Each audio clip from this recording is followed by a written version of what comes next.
Este programa é livre para todos os públicos. O Senhor esteja convosco. Ele está no meio de nós. Proclamação do Evangelho de Jesus Cristo segundo Mateus. Glória a vós, Senhor. Naquele tempo, disse Jesus aos seus discípulos: não julgueis e não sereis julgados, pois vós sereis julgados com o mesmo julgamento com que julgardes, e sereis medidos com a mesma medida com que medirdes. Porque observas o cisco no olho do teu irmão, e não presta atenção à trave que está no teu próprio olho? Ou como podes dizer a teu irmão: deixa-me tirar o cisco do teu olho, quando tu mesmo tens uma trave no teu olho? Hipócrita, tira primeiro a trave do teu próprio olho, e então enxergarás bem para tirar o cisco do olho do teu irmão. Palavra da salvação. Glória a vós, Senhor. Sentando, cantemos mais uma vez a resposta do Salmo. Vossa mão nos ajude, ouvi-nos, Senhor. Vossa mão nos ajude, ouvi-nos, Senhor, ouvi-nos, Senhor. Quero ouvir as mulheres. Vossa mão, cante, mulheres. nos ajude, ouvi-nos, Senhor, ouvi-nos, Senhor. Homens junto com as mulheres. Vossa mão. Vossa mão Tá bonito. nos ajude, ouvi-nos, Senhor, ouvi-nos, Senhor. Vossa mão nos ajude, ouvi-nos, Senhor, ouvi-nos, Senhor. Amados irmãos e irmãs, estamos no sexto dia desse lindo cerco, dessa linda jornada que Deus olhou para mim e para você e nos colocou para caminhar com Ele. Você está aqui para caminhar com Deus. Você está aqui para redescobrir que Deus está sempre caminhando com você. Você está aqui para entender que Deus nunca te deixou sozinho. A mim, a você que está aqui, a todos que nos acompanham pela TV Canção Nova, Deus está sempre caminhando conosco. A iniciativa sempre parte de Deus. Então a primeira realidade dentro desse cerco é olhar isto: o Deus que caminha conosco. Mas o Deus que caminha conosco está dizendo hoje, dentro dessa resposta que eu e você cantamos: vossa mão nos ajude, ouvi-nos, Senhor. Veja, Deus vem ao seu encontro, mas é preciso que você vá ao encontro de Deus. Nós corremos o risco na nossa jornada de Deus sempre estar presente ao nosso lado, mas nós, por muitas vezes, não estarmos com Ele. Isso é um grande perigo na nossa vida. É só nós olharmos os vários acontecimentos do dia. Se a gente não fica atento, nem agradecer o café da manhã a gente agradece. Se a gente não fica atento, a gente não dá nem um obrigado, como hoje eu estou falando do meu pecado, e somente do meu pecado eu falo, graças a Deus. Como hoje meu pai acendeu a luz, eu nem para dizer obrigado, pai, precisaria falar assim: de nada, de nada, de nada, para minha mãe falar assim: seu pai está esperando um obrigado. Vocês estão entendendo? Mas a presença do pai, a presença da família, a presença daquele que está ao seu lado, sempre também é uma presença de Deus, para te ajudar, e muitas vezes para te santificar também, mas é uma presença de Deus. Então, é preciso que nós estejamos com Deus. Para quê? Para que nesses desafios que nos acontecem no dia a dia, nós possamos não nos perder de Deus. Veja, Deus sempre nos encontra, mas nós podemos nos perder de Deus. É como uma criança que você leva no mercado. Quando chegar lá no mercado, se você descuidar, ela se perde de você. Mas você está ali vendo a distância, e depois você vai ao encontro dela. Nós somos como uma criança perante Deus, que por muitas vezes nos perdemos. E de que forma que nós nos enxergamos dessa forma? Olha o evangelho de hoje. O evangelho de hoje é para nós, hoje, uma provocação de Deus, para que a gente olhe e nos questione: como é que eu estou cuidando da minha vida para o encontro definitivo com Deus? Porque haverá esse encontro definitivo, haverá esse encontro onde estaremos face a face diante de Deus, e ali será apresentado o quanto nós nos unimos ou não com Deus. Será apresentado as nossas escolhas, se foram para Deus ou não, que é o juízo particular que a igreja nos ensina, Catecismo da Igreja Católica. Então, o evangelho está nos colocando hoje algo que precisa provocar em nós uma conversão constante, porque este é o tema da missa de hoje. Olha só que lindo: corações ao alto, unidos a Deus, uma vida de constante conversão. Vocês vão perceber que isto que nós vamos meditar do evangelho de hoje precisa ser constante, porque a todo momento, meus irmãos, como eu, todos nós somos passíveis de errarmos, de agirmos como homens velhos, como diz Monsenhor Jonas. Então Jesus começa dizendo assim: olha, não julgueis e não sereis julgados. Mas entendendo muito bem, para quem que Jesus está falando aqui? Para os discípulos. Ele não está falando agora para o povo, ele está falando para quem caminha com ele, para quem está na igreja, para quem disse que quer segui-lo, para quem disse, respondeu que foi o evangelho de ontem: estou renunciando a mim para caminhar, para seguir o Senhor, pegando a minha cruz. Jesus diz para eles assim: não julgueis e não sereis julgados. Por que Jesus está falando isso para eles?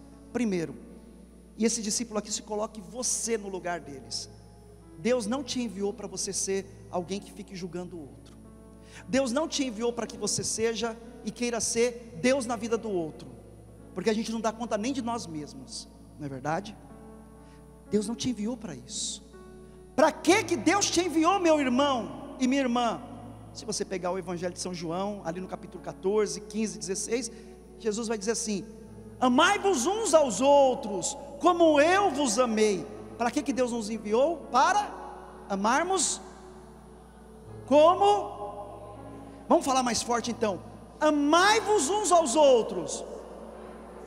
E como é que Jesus nos amou? Dando a sua vida por nós. Então o nosso envio não é para que nós queiramos ser donos do outro, mas para que a gente ame o outro. Amar é servir. Lembra da missa do lava-pés? Jesus amou servindo, lavando os pés dos irmãos, dos discípulos. Esta é a minha e a tua missão: aprender a lavar os pés do outro. Como é que eu lavo os pés dos outros? Servindo, prestando atenção na necessidade do outro. É dessa forma. Mas o que foi que Jesus foi dizendo nesse não julgar? Ele coloca para nós, porque da mesma medida que você julgar, você será julgado. Na mesma medida que você medir o outro, você será medido. Meus irmãos, está falando do nosso encontro pessoal, definitivo com Deus. Não pessoal, mas o definitivo mesmo. Por quê?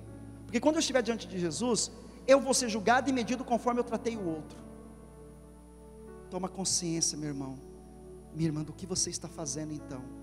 Porque quando você estiver diante de Deus, você vai ser medido por aquilo que você mediu as pessoas.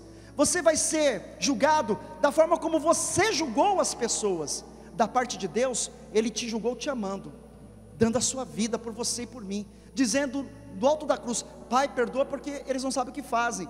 Olhando para aquele ladrão, o bom ladrão que a gente fala, e dizendo assim, quando o bom ladrão arrependido fala: Senhor, quando estiver no céu, por favor, lembre-se de mim. Jesus imediatamente diz para ele: hoje mesmo você estará nos céus comigo. Qual foi a forma que Deus mediu a mim e a você? Com a misericórdia. Olhou para nós com as nossas misérias, mas olhou com o coração. Portanto, como é que nós temos que nos apresentar perante Deus? No exercício de olhar o outro com o coração, e não com essa cabeça dura, como nos mostra a leitura de hoje.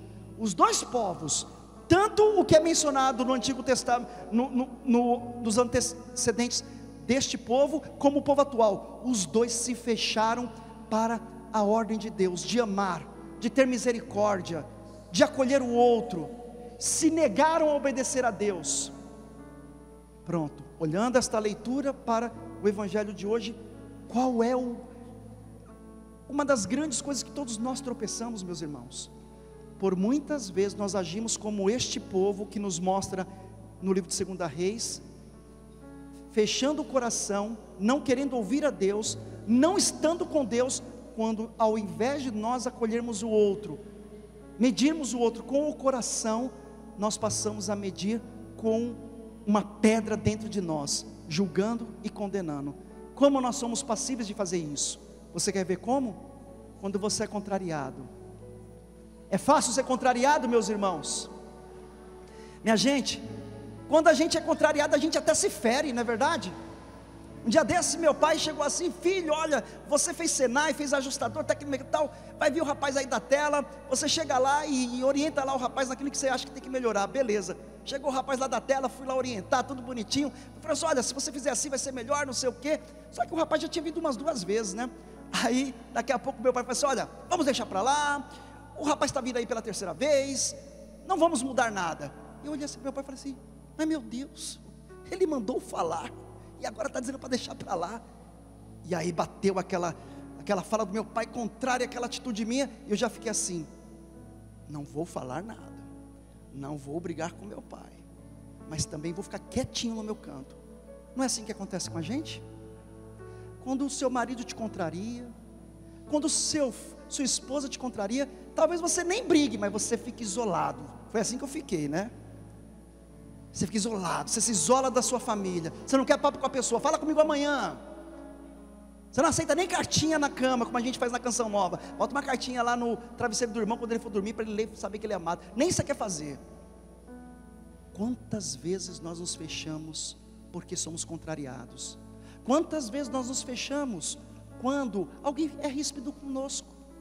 Quantas vezes nós endurecemos o nosso coração quando alguém simplesmente erra com a gente? Vocês entenderam?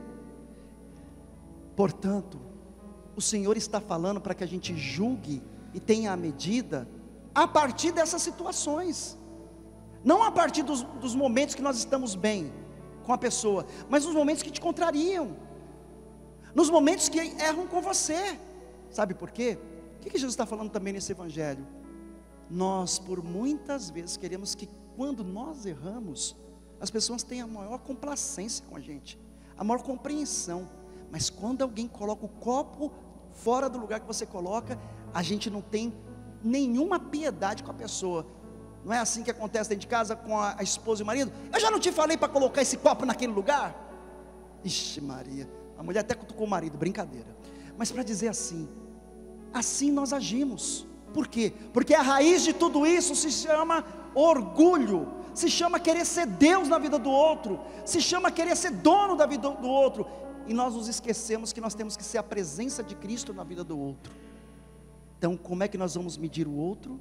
Santo Agostinho vai nos dizer: quando você vê o outro, os vários defeitos que ele tiver, você peça a Deus para que você busque as virtudes desses defeitos que o outro apresentou. E olha como é que ele fecha: desta forma, você não vai enxergar mais defeito do outro. Sabe por quê? Porque aqueles defeitos que você enxergou no outro, na verdade são os teus defeitos, que o outro está apenas refletindo para você, como um espelho, que na verdade está se vendo no outro. Santo Agostinho nos ensina isso. Então, que nós possamos aprender a ter esta medida, e finaliza essa homilia, nós possamos ter a medida de um coração que se coloque no lugar do outro, porque foi assim que Jesus se colocou em relação a nós. Ele se entregou na cruz, sendo que eu e você que merecíamos tudo isso, e ali no alto da cruz ele assumiu todas as nossas misérias e pecados, que hoje, nesta conversão contínua, eu e você tomamos a decisão firme de se colocar no lugar do outro, de aprender a olhar o outro com o coração de Deus, e sobretudo, nos erros que enxergarmos no outro. Diga para o teu irmão: nos erros que eu te enxergar em você, pode falar aí para ele, eu vou pedir para Deus mudar, não você, mas mudar a minha pessoa, porque aí eu tenho certeza que eu não verei mais erros em você. Amém? Louvado seja nosso Senhor Jesus Cristo.